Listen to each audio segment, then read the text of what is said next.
Oduu duukaa bu'ootaa kutaa sagaleeffaa Qulqulluu Yaa'iqob ilma Ilfiyoos.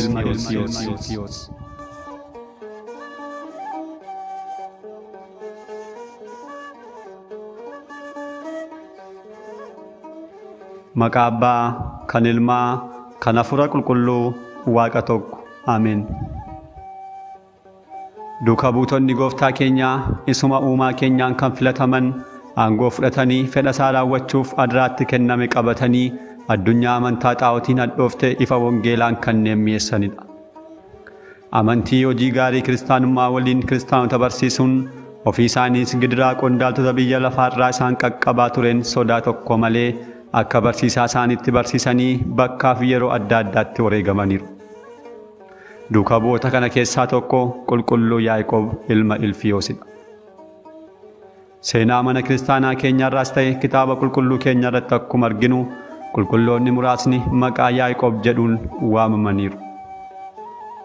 Keessumattuu duukaa bu'oota 12 keessaa duukaa buutonni 2 maqaa Yaa'iqob jedhuun kan waaman yommuu ta'an isaanis kutaa 3ffaa jalatti kan ilaalle Yaa'iqob ilma Zebdiyoos, Yaa'iqob isa guddaa fi Yaa'iqob ilma Ilfiyoos yeroo tokko tokkos Yaa'iqob isa xiqqoo kan jedhamedha. Kanaafuu kutaa kana jalatti qulqulluu Yaa'iqob jennee kan waamnu Yaa'iqob ilma Ilfiyoos ta'a.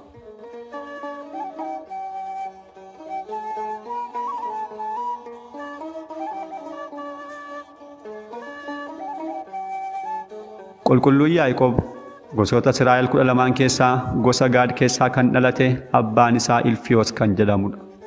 Tarreeffama maqaa duukaa bu'ootaa kitaaba arfan irra jiruun jechuunis Wangeela Maatiyos, Wangeela Maarqos, Wangeela Luqaasii fi hojii duukaa bu'ootaa irratti tarree 9ffaa irratti kan argamudha. Wangeela Maatiyos boqonnaa 10 lakkoofsa 3, Wangeela Maarqos boqonnaa 3 lakkoofsa 18, Wangeela Luqaas boqonnaa 6 lakkoofsa 15 fi hojii duukaa bu'ootaa boqonnaa 1 lakkoofsa 13.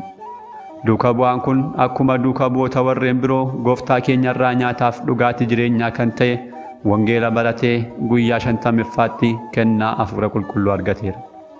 Deemaa kanneen amaniin hunda maqaa Abbaa, kan Ilmaa, kan Hafuura Qulqulluu jechuun cuubaatii kaniin isin ajaje akka eegan barsiisaa duukaa bu'oota koo taasisaa jedhee Gooftaan keenya akkuma ajaje Qulqulluu Yaa'iqob bakka baay'ee naanna'ee barsiiseera.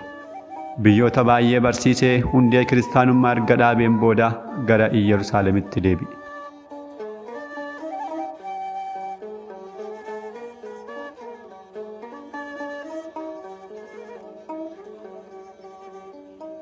Mikuraaba kan jedhan mana waaqeffannaa Yihuudotaa seenee maqaa Gooftaa keenya Yesuus Kiristoosiin ifatti lallabe.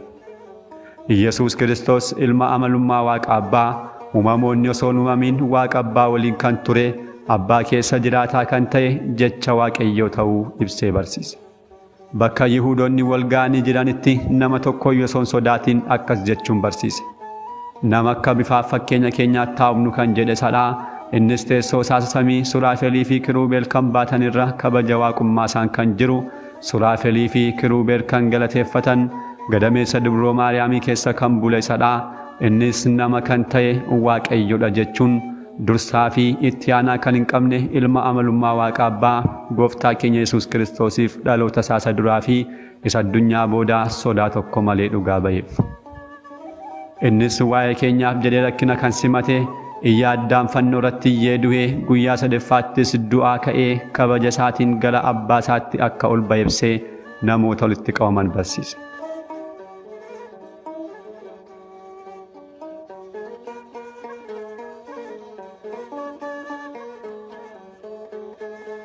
Dhuga ba'umsa kana kan dhaga'an miseensonni yaa'ii Yihuudotaa dheekkamsa abbaa isaanii diiyaabiloos irraa argataniin duukaa bu'aa Gooftaa kana irratti ka'an.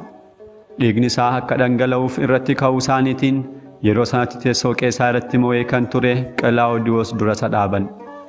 Yeroo hundumaa waa'ee mootii samiif lafaa waa'ee Yesuus Kiristoos kan lallabu fuuldura mootichaa dhaabanii duukaa bu'aan kun Qeesaariin alatti mootiin biraan jira jedhee barsiisaa mormituu Qeesaar jechuun akkuma Gooftaa keenya fuuldura Philaaxoos duratti sobaan Qeesaariif gibirreen kaffaliinaa jedhee barsiisa jedhanii himatan Qulqulluu Yaa'iqobiinis himatan.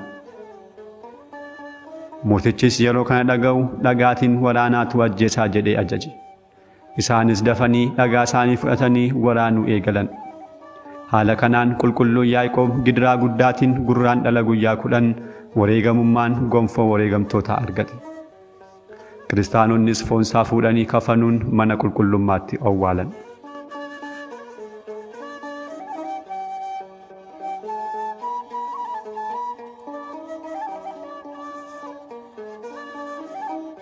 Manni kiristaanaa keenya urjiiwwanii fi abaaboo ishee kan ta'an qulqulloota hundumaa waggaa guutuu kan faarsitu yaadannoo Qulqulluun Yaa'iqob irrattis akkas jetti. Selaam ለያዕቆብ ሐዋርያው ወሰማዕቱ ለክርስቶስ ዘኮነ በውስተ ዓለም አስተሪቱ ፈጽሞ ምንዳቤ እንተ ተውቤት ሎቱ ሶበ በጻ ዕድሜሁ ወተዳደቆ ዕለቱ በውግረተ ኢብኒ ኮነ ለያዕቆብ ሞቱ። Qulqulluu Yaa'iqob duuka bu'aa fi wareegamaa Kiristoos mul'achuu isaa addunyaa keessatti kan ta'e nagaan siin jedhaa. Barri jireenya isaaf kenname dhume guyyaan isaa yeroo geessu duuti isaa dhagaan waraanamuun ta'e jechuudha.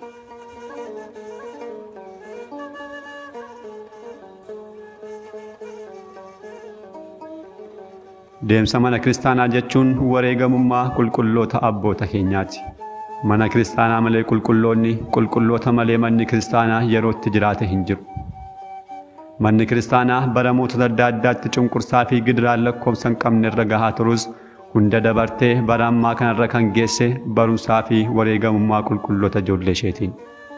Qulqulloonni kun waa'ee foon isaaniif osoo hin dhiphatin mana kiristaanaa dhiiga gooftaa keenyaaf fayyisaa keenya Yesuus Kiristoosiin hundooftee lafee isaaniitiin jajjabeessan. Hojii isaanii kanaanis gooftaa isaanii waliin bara baraan mootummaa abbaa isaanii keessatti ifaa jiraatu.